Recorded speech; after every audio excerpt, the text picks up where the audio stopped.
खबर आपको देंगे। आजम खान जोया की रिपोर्ट के मुताबिक सूदखोरों ने जुल्म की इंतहा कर दी। तफसीलात के मुताबिक सूदखोर मोहम्मद यासीन ने सर्विस पंप वाले की चीखें निकलवा दी।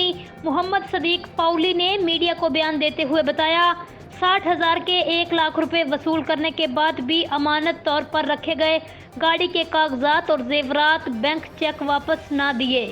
मजीद जानते हैं हमारे नुमाइंदे मोहम्मद आजम खान जोया से। जी आजम खान जोया, क्या तफसीलात हैं, आगाह कीजिएगा।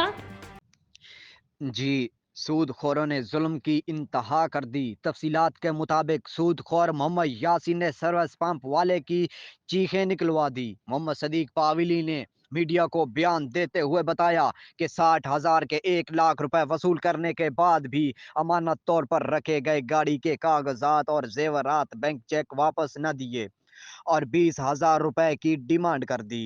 मोहम्मद सदीक पावली ने मीडिया से गुफ्तगू करते हुए मजीद बताया कि जब हम गिरवी रखी गई चीजों का मुतालबा करते हैं तो संगीन नताइज की धमकियां देता है और पूरा इलाका जानता है कि ये सूद पर काम करता है। और हमारी वजीर आला पंजाब और आरपीओ मुल्तान से अपील है, इस सूदखोरों से हमारी जान छुड़ाई जाए और हमारी चीजें वापस दिलाई जाएं। जी। हमारे नुमाइंदे आजम खान जोया हमें तफसीलात से आगाह कर रहे थे। मोहम्मद आजम खान जोया, बहुत शुक्रिया आपका। न्यूज़ बुलेटिन से अब तक के लिए इतना ही। मजीद खबरों के लिए आप देखते रहिए 24+ न्यूज़ HD।